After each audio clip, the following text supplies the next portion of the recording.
But I need to tell you that the doctors are very slack at Couva Hospital. And you put up a picture there, they're very slack. They had parents bawl. They had parents with little children crying last night. Parents from hours and hours who have children with dengue suffer at the Couva Hospital last night. Suffer. They suffer them for hours and hours and hours and hours. And you remember these people, they can't go to a health facility. You understand? What is she saying?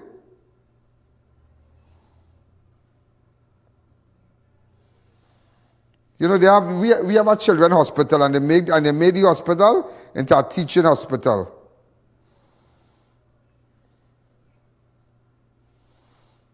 Hi, caller, go ahead. Right, look at here. I just wanted to make this call I wanted to make this call to this person. And let her tell me what she went through at that hospital before we go. I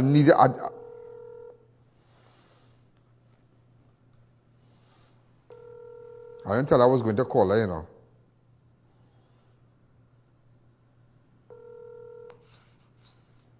Good night. Hey, this is Ian Alleyne. We're live on national television. Don't tell me your name here. Tell me exactly what you experienced at the hospital, at Couva Hospital last night. Tell the entire nation. Go ahead. Well, I was in Couva Hospital 4 o'clock yesterday. My daughter did a blood test. Person on the phone. She was positive on the 1st of August. We were there, and what time you went to the hospital? I was there. I reached there at 4. My sister took her there at 3:30. 3:30. How old is your child? She's 15 years old. She's a minor. 15 years old, a minor. Go ahead. Right. So we was there. The blood test was done. They tell us after do the registration we did. That took not even 45 minutes. From 5 o'clock straight on till after 2 this morning, we waited without a doctor coming to ask. Wow, 6, 7, 8, 9, 10, 11, 12, 1, 2, 9 hours. And you put it up 9 hours, patients suffer at Couva Health Facility. Mr. Alleyne, not only my daughter, you know, there were 3 kids that came in bawling with pain. Right? The mommy brought them in. The oldest one was not more than 7. 3 of them. Nobody came out and asked the mommy nothing. The children and the mommy came back out and lie down on the hard, cold chair on the outside of the health center. Right? Bawling with pain. Nobody came out and asked nothing until when it was about 12 o'clock, the mommy took them home. Sufferation was what was going on there last night. I had to open my mouth, and I know it was victimization was going on after, because my daughter was there before all the other patients there, and my daughter went in last. Right? Oh, from 3 o'clock? That was after 2 this morning when we finally got in there. What time I spoke to you? I spoke to you about 2 o'clock this morning. I messaged you. The last message I sent to you was 2 o'clock this morning. 2 o'clock I messaged you. Yeah, go ahead. Yeah. When we finally got to see a doctor now, she couldn't find her blood result. Wow. That's victimization because you raise your voice. That's why. Because I raised my voice, and then everybody was like, we need to talk to Mr. Alleyne because he is the voice of the people. I said, damn right, yes.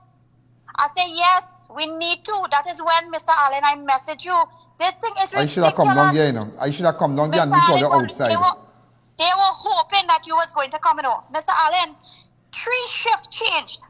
4 that I went in inside there myself. When I spoke to a nurse, she said go in because my daughter already took the blood test, right? When we went in and I sat in the little waiting room where it is normally put you when you do your blood test and you're waiting for the results. Mr. Alleyne, 3 doctors and 4 nurses were sitting by the desk laughing.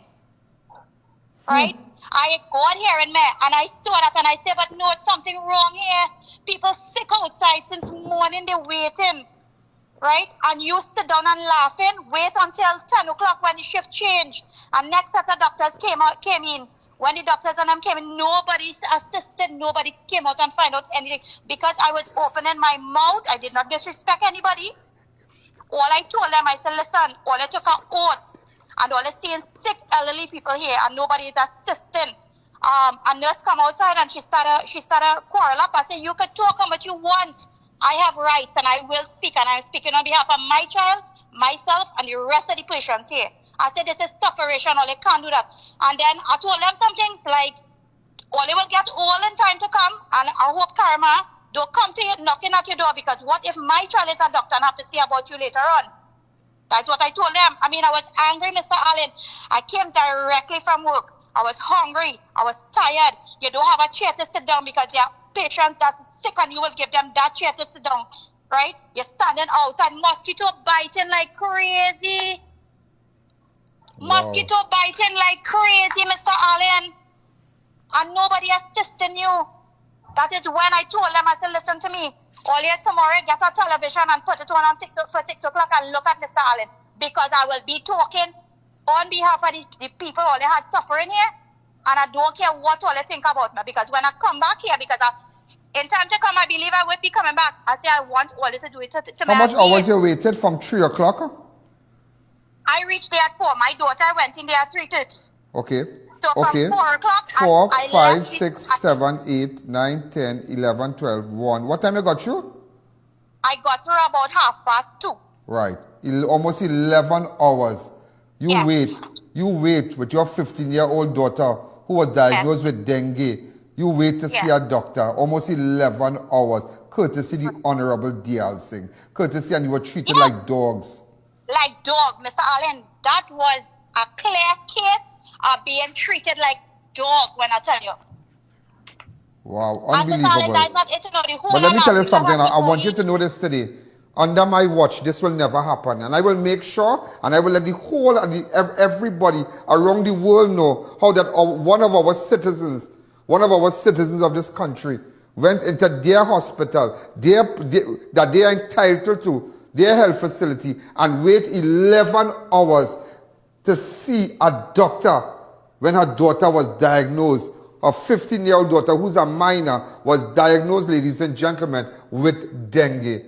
Mom, I would not stop until everybody, when you go to these health facilities and all these government agencies, nobody not treating us like dog. We are not taking that.